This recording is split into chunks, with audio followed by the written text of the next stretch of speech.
My dear brothers and sisters, we all have problems.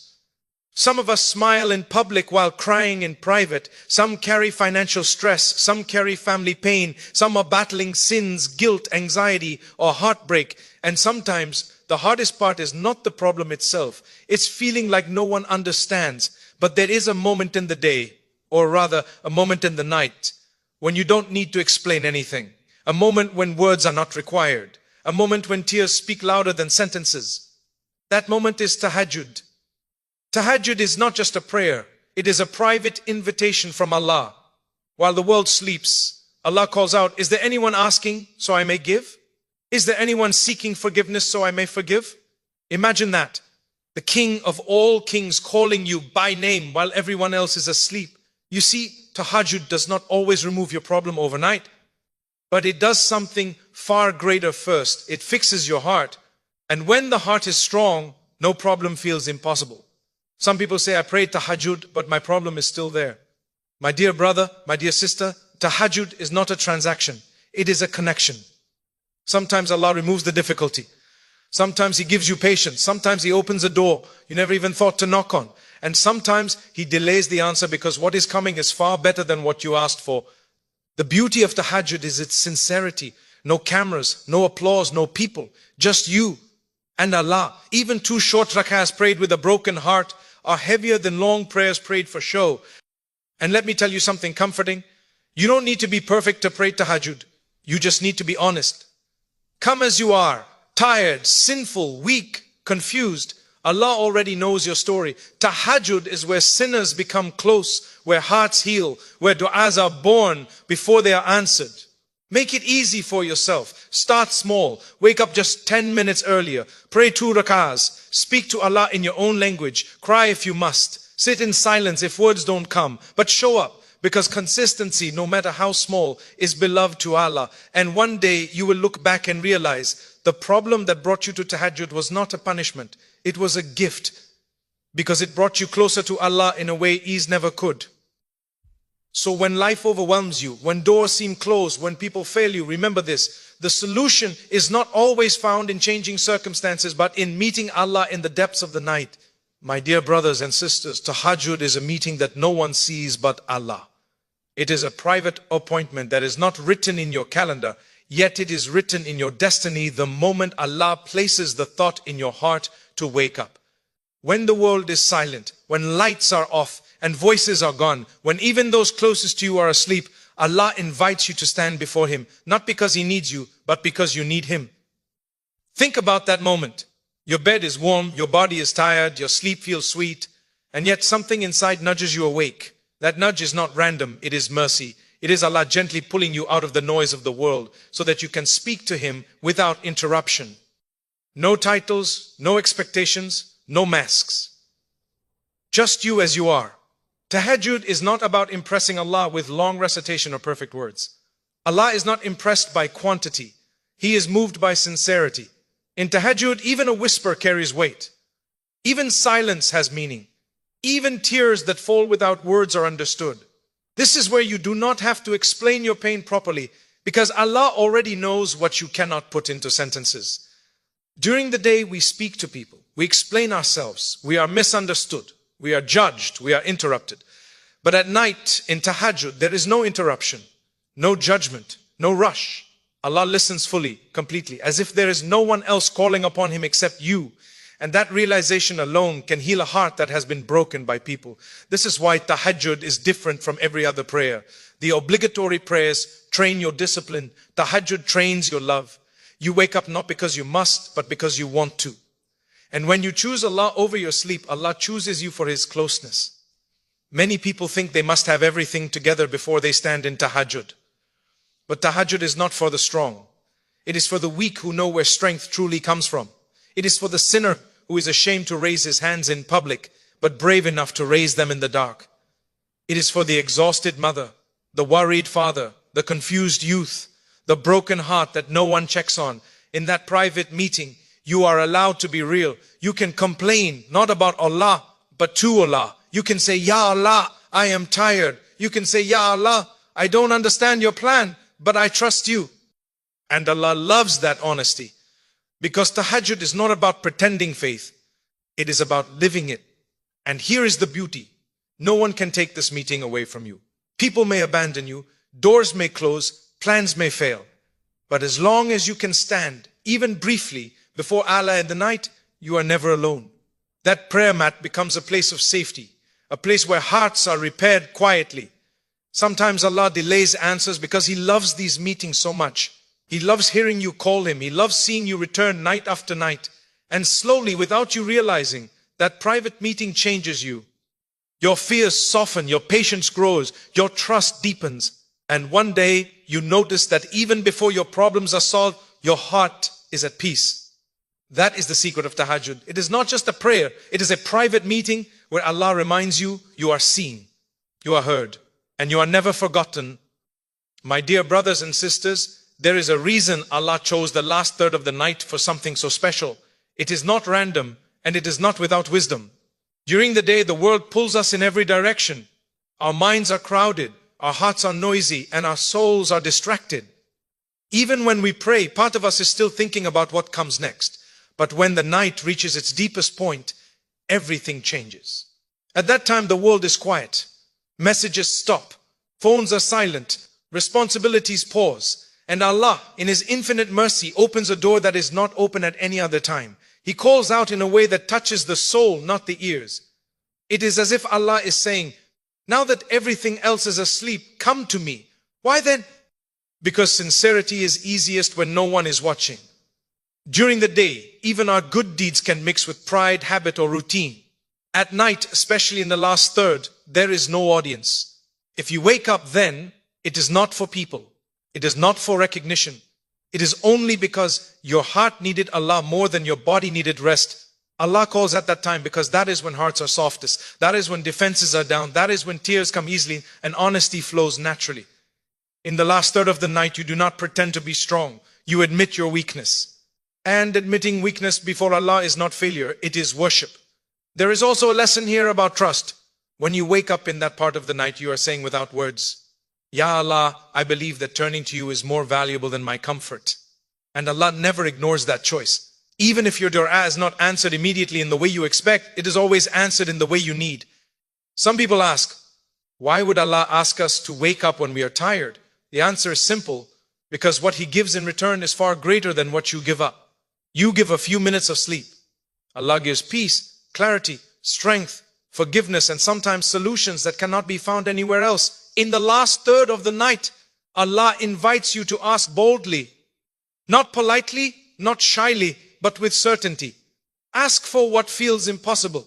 Ask for what you have been afraid to say out loud. Ask for healing, guidance, forgiveness, and relief. This is not the time for small requests. This is the time to empty your heart completely. And notice something beautiful. Allah does not call only the righteous. He does not say, is there anyone perfect asking? He calls the sinner, the struggling, the lost, the confused. He calls the one who keeps falling but keeps returning. That call itself is proof that Allah has not given up on you. So why would you give up on yourself? There is another mercy hidden in this timing. When you meet Allah at night, your day begins differently. Even if nothing changes outwardly, something changes within you. You walk into your problems with a heart that has already placed its trust in Allah. You face people knowing that you were with Allah just hours before. Sometimes Allah calls you in the last third of the night, not because He wants to give you something, but because He wants to keep you close. Because proximity to Allah is the greatest gift of all. And once you taste that closeness, you realize that waking up at night was never a burden. It was an honor. So if you ever find yourself awake at that time, don't scroll, don't waste it, don't ignore it. That moment may be Allah calling you gently and lovingly, saying, come, I am here, and I have been waiting for you. My dear brothers and sisters, many people turn to Allah hoping that their problems will disappear instantly. And there is nothing wrong with that hope, because Allah is capable of all things. But one of the greatest misunderstandings we carry is that relief only means the removal of difficulty. In reality, sometimes Allah chooses a different form of mercy. Sometimes the problem remains, but you are no longer the same person facing it. When you stand in tahajjud, something begins to shift inside you. Your heart learns where true reliance comes from. Your mind slows down. Your panic softens. The storm outside may still be there, but the storm inside begins to calm. And that inner calm is not small, it is powerful. Because a strong heart can carry burdens that once felt unbearable. Allah in His wisdom knows that not every problem should be removed immediately. Some difficulties teach us patience. Some teach us humility. Some push us closer to Him in a way comfort never could. If every hardship vanished the moment we asked, many of us would never return to Allah once ease arrived. So Allah sometimes keeps the situation, but He strengthens the servant. This is why people who pray Tahajjud regularly often appear different. They still face challenges. They still struggle. But there is a steadiness about them, a quiet resilience, a deep trust that things will be okay even when they don't know how. That strength is not personality. It is not confidence. It is the result of meeting Allah when no one else is there, when problems remain, but the heart is strong, fear loses its grip. You stop asking, why is this happening to me? And start saying, Ya Allah, help me through this. And that shift changes everything. Because now you are no longer fighting alone. You are walking with Allah through the difficulty. Tahajjud teaches you patience without making you bitter. It teaches you hope without making you naive. It teaches you acceptance without making you weak. You begin to understand that Allah's timing is perfect, even when it is painful. And that understanding gives you a strength that cannot be shaken by circumstances. Some nights you will pray Tahajjud and still wake up to the same problems in the morning. But you will notice something different. You are able to face them without collapsing. You are able to speak calmly where you once reacted emotionally. You are able to make wiser decisions. That is Allah working on your heart before working on your situation. This is also where many people find emotional healing. When you pour your pain out before Allah in the night, you are not bottling it up. You are not carrying it alone. Over time, that release becomes healing. And healing does not always mean forgetting the pain. It means no longer being controlled by it. Allah never wastes a tear shed in Tahajjud, even if the problem remains. Every tear strengthens the soul. Every sincere dua builds endurance. Every quiet moment of trust plants peace in the heart. And one day, when the problem finally does lift, you will realize that Allah was preparing you all along. And sometimes Allah does something even more beautiful. He leaves the problem in place but opens doors around it. He gives you support you never expected. He changes people.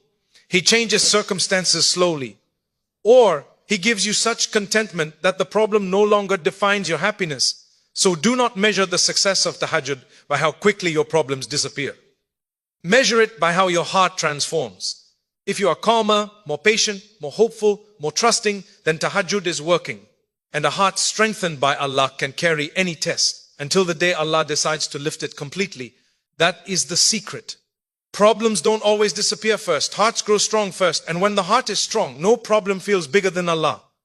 My dear brothers and sisters, many of us want our lives to change. We want our problems to disappear, our doors to open, our pain to end. And we turn to Allah with that hope, which is beautiful. But one of the greatest wisdoms of Tahajjud is this. Before Allah changes what is around you, He often changes what is within you. When you wake up in the depths of the night and stand before Allah, you are not just asking for a solution. You are being shaped. Your heart is being trained to trust. Your soul is being softened. Your priorities are being realigned.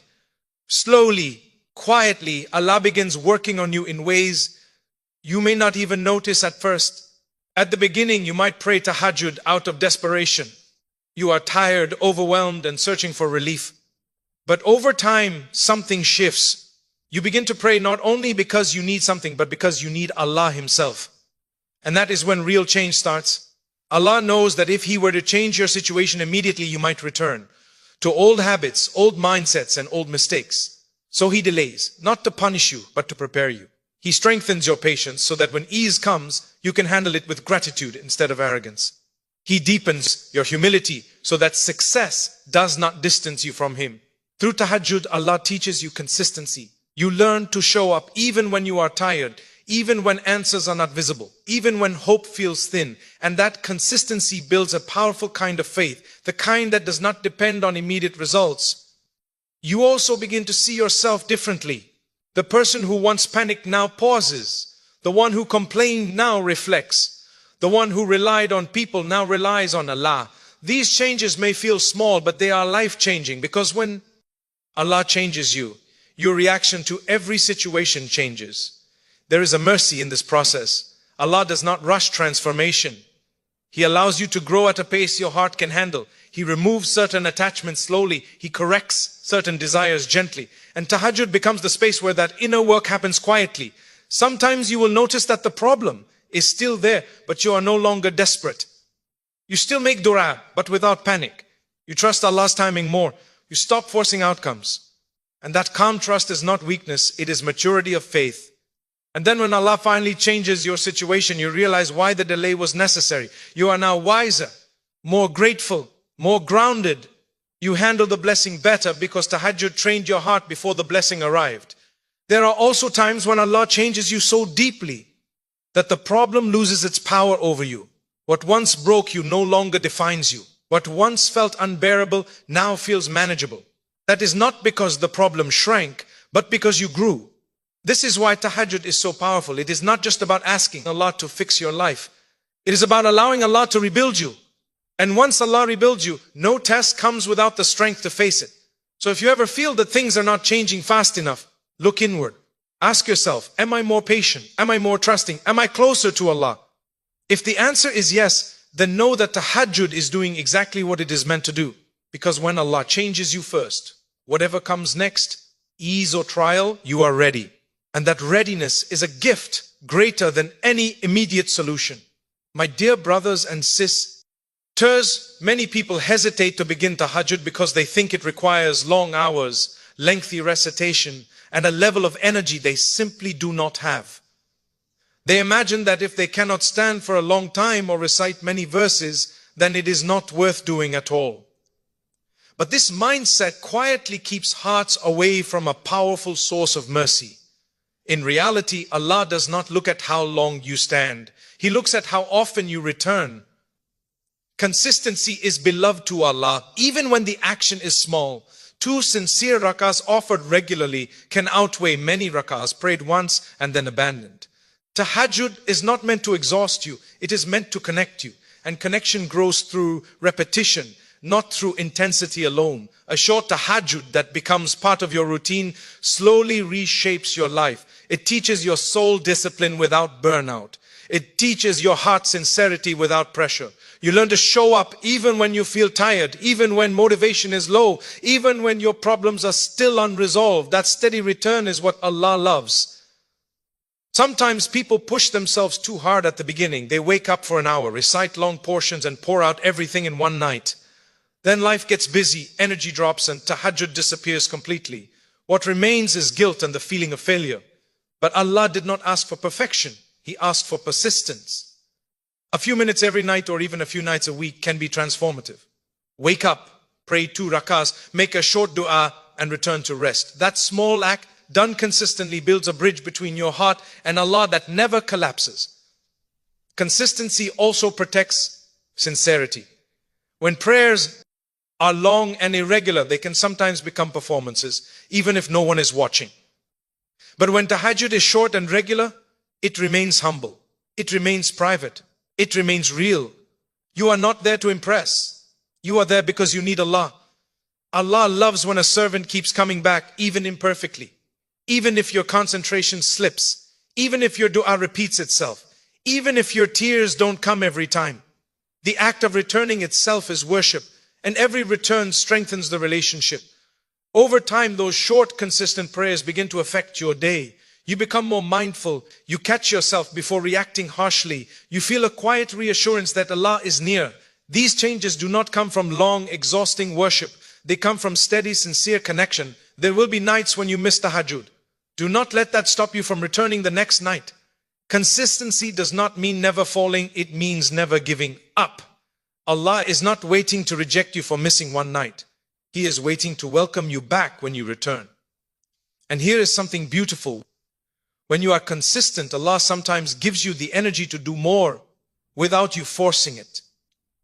What began as 2 rakahs becomes 4. What began as 5 minutes becomes 10. Growth happens naturally, not through pressure. So do not underestimate small beginnings. Do not delay tahajjud waiting for the perfect routine. Start with what you can manage. Protect it. Repeat it. Let it become part of who you are. Because in the sight of Allah, a small deed done consistently can open doors that a large deed done occasionally never will. And that is the secret. Consistency plants root. Tears and roots hold firm through every storm.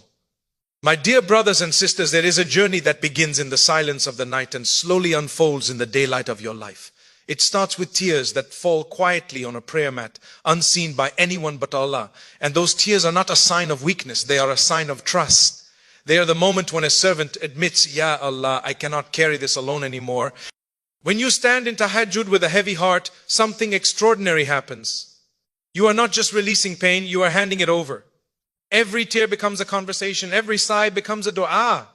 And Allah, who sees what no one else sees, receives it all with mercy. At first, nothing seems to change.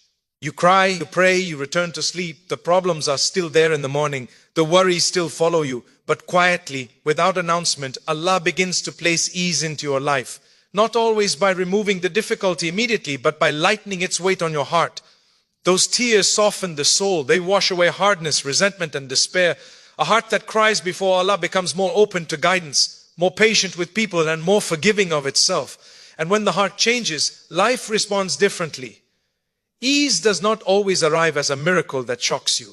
Often it comes in subtle ways. A sudden calm in the middle of chaos. A wise thought at the right moment.